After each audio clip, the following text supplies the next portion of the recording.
Hi everyone. This week we're going to talk about freshening up your home for the spring and the types of projects and things that we do or the things that we think about when we're talking about getting a home ready for the spring season.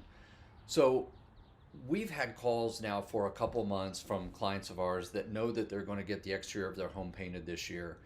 And one of the things that we're going to do as a spring project is we're going to walk around that home and we're going to check for rotted wood. We're going to check for soft areas and we're going to check for areas that need to be addressed because the last thing we want to do is actually paint over a problem. And so if we can fix that problem and then paint the house and paint and caulk and do all those things that we need to do entirely, then we're going to give them a longer lasting result. So when I think about spring projects, one of the first things I think about is making sure that everything on that house, all of that wood has a good coat of paint on it so that it doesn't get damaged throughout the summer season with all of the sun and then coming off of the winter, just checking everything. The second thing that I'm going to think about is, are your windows and doors operating correctly? Because if we end up doing the painting of somebody's exterior of their home, we want to make sure that we're not painting over a problem in that way as well. So when the weather turns nice, like we've got a beautiful day today, we're in the early spring, and we want to be able to operate the windows and doors and open things up and make sure that things are functional with the understanding that if there is a need to replace a window or a door or some issue related to that, it's likely not going to be a quick order item to get those replacement parts or to get those replacement windows or doors. So it puts a project on our radar that says, hey, we're going to be able to take care of this problem before we get to the fall or winter again, and then everything will be sealed up appropriately.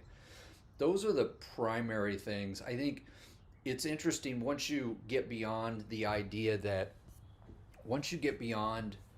the concept of checking things and getting everything painted and freshened up, really the other thing that I would talk about is something that's kind of counterintuitive, which is this. Most of the time when we get to say we're coming up on Thanksgiving, people say, hey, I'm getting ready to have everybody over to my home for Thanksgiving. I want to redo this kitchen, or I want to redo my gathering space for kitchen or for Thanksgiving or for Christmas or the holidays. And so they start thinking about inside projects right at the time that they're going to be stuck inside for the winter season. Conversely, they go outside and they start thinking about outside projects like decks or backyard landscaping projects or screen porch additions or things that are more exterior driven and outside driven.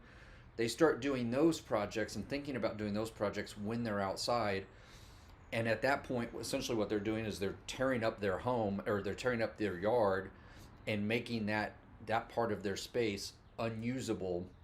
in the time that they would most commonly want to use it. So what I would encourage you to do as a client is to think about the projects that you're going to want to have done inside your home that you would love to have done before the winter comes back again, before the fall sets in, and work on those projects that you are going to get done inside the house while you can be outside enjoying the beautiful weather, and kind of flip that script, if you will. I think that is a big deal, because a lot of times when people take on larger projects, they're doing it at a time where they're stuck inside. And if we can make it more enjoyable, somebody who's doing their kitchen, if they can do that kitchen during the summer and they can be outside using their grill and cooking out and being out in the yard and being away from that project that's going to drive them nuts to live through, that's a really good option if you have the ability and the means to facilitate that. So with that, I would say if you have any questions, let us know. Most of our spring projects are really related to just power washing and cleaning things up and making sure that deck boards are repaired and replaced and deck rails are in good shape, and just kind of taking that walk around the outside and making sure everything is secure and that the spaces that you're going to look at and use and see are in good shape and ready to be long lasting as much as possible. So with that, if you have any questions, as always, let us know, and everybody have a wonderful week.